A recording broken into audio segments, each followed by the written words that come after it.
भगवत कृपा जागृत आहे. आपण सर्व मिळून भगवंताला आणि बाबाला एकटीने परिणाम करू. भगवान बाबा हनुमान जी को प्रणाम. महान त्यागी बाबा गुरुदेव जी को प्रणाम. परमात्मा सेवक सेविका बालसेवक सर्वांना माझा आदरपूर्वक नमस्कार. आपण या मार्गामध्ये आलो. आपण सुखी व्यक्ती या मार्गामध्ये ना आला, आपण दुःखी कष्टी सर्व आपण कोण्या नाही कोण्या परिस्थितीनुसार या मार्गामध्ये आलो. या मार्गात आल्यानंतर आपल्याला सुख समाधानी मिळाले, पण आपण ते विसरलो. कारण आपल्याजवळ पैसा आला, सुख आला, समाधान आला, पण आपण या मार्गाला विसरत चाललो.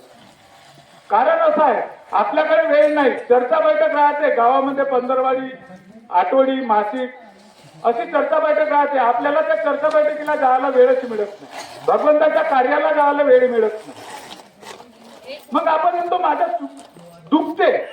का बरं दुखते? आपण त्या बाबांनी तत्वशब्द नियम दिले आहे, त्याच्या नियमानुसार चालतो का आपण त्या नियमानुसार चालत नाही.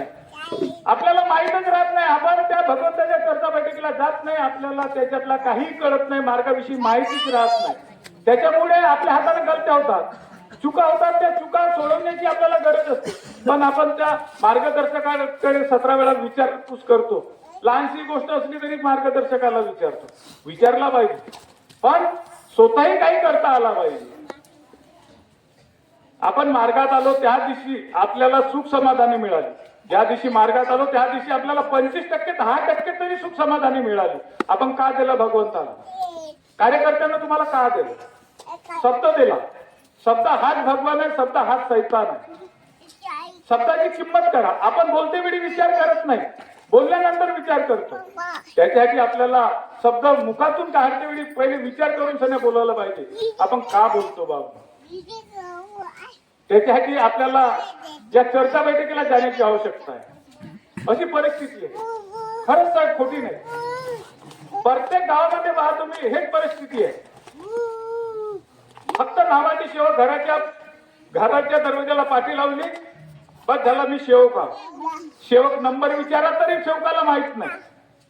त्यागी सेवक असेल त्याला सेवक नंबर विचारा, त्याच्यात तरी त्याला माहित नाही राहत सेवक आहे. या मार्गात येऊन सध्या का व्हायचं? फक्त नावासाठी की मी मार्गात आलो. आजकाल फॅशन होऊन गेली. पोराचे लग्न जुळण्यासाठी मार्गात येतात. माझ्या मुलाचं लग्न नाही जुळत, दारू पेते, अशाने तरी मार्गात आहो म्हणलं म्हणजे विश्वास करते. आपण अनेकावर विश्वास करू शकतो, पण या मार्गातल्या व्यक्तीवर विश्वास करू शकत नाही. अशी परिस्थिती आपली लोकांची. दोषी कोण आपण आहो, अनेकवाले नाही. आपल्याला अनेकवाले टीका करतात कारण आपण वागतो तसे. आपण जरी तत्वशब्द नियमानं वागला तर आपल्याला सामनेचा व्यक्ती बोट दाखवू शकत नाही. आपल्याला या मार्गाच्या चाकोरीत राहून आपल्याला मार्ग चालवायचा आहे. बाबांनी खूप मेहनत घेतली, खूप परिश्रम घेतला. आपण का करून राहिलो? आयत्या मालावर उड्या मारून राहिलो, तरी आपल्याला त्या उड्याही चांगल्या मारता येत नाही. बाबांना तर खूप मेहनत केली. खेळोपाडी जाऊन या मार्गाचा प्रचार प्रसार केला. कोणाकडून 1 रुपया सुद्धा घेतला नाही.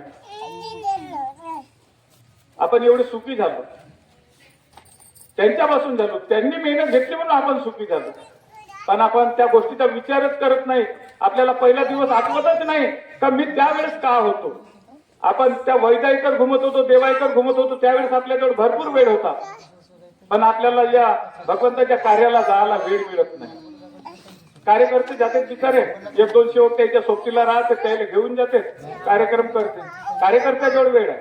त्याला माहित आहे भगवंत कसा मिळाला, या मार्गाविषयी त्याला माहिती आहे, म्हणून ते कार्यक्रमाला जातात. त्याला काही तुम्ही पगार देऊन राहिला? या कार्यक्रमाला शेडके साहेब आले, त्याच्या पेट्रोल पाण्याचा काही खर्च देऊन राहिला तुम्ही? काही तुमच्याकडून पैसे घेतले? ते निःशुल्क सेवा आहे काही. ते का बरं आले बा? तुम्हाला फोन केला का आमच्या ठिकाणी कार्यक्रम आहे या? अजी नाहीजी साहेब मला वेळच नाही. म्हणजे तुम्हाला वेळ नाही, त्याच्याजवळ वेळ आहे, तुम्हाला वेळ नाही. आजचा काम उद्या होईल, पण भगवत कार्य आजचा उद्या मिळणार नाही. तुम्ही मजुरी करा, मजुरी मिळेल. आज मिळाली उद्या मिळेल. म्हणून माझी सर्व सेवकांना अशी नम्रतेची विनंती आहे की तुम्ही कुठेही चर्चा बैठक असेल तर त्या चर्चा बैठकीला अवश्य जा आणि त्या चर्चा बैठकीचा लाभ घ्या. तुम्हाला चर्चा बैठकीतूनच काहीतरी शिकायचं आहे. आम्हाला काहीतरी शिकायचं होतं म्हणून आम्ही तेवढ्या अंतरावरून येता आला. आम्ही शिकवासाठी ना आला, आम्ही शिकासाठी आला. आम्ही अजूनही शिकलो नाही. आम्हाला शिकायचंच आहे, मरेपर्यंत शिकायचं आहे. म्हणून सर्व सेवकांना मी अशी नम्रतेची विनंती करतो की त्यांनी 4 तत्व 3 शब्द 5 नियमाचा काटेकोरपणे पालन कराल. मीही करे. एवढे बोलून मी आपले 2 शब्द समाप्त करतो. सर्वांना माझा नमस्कार.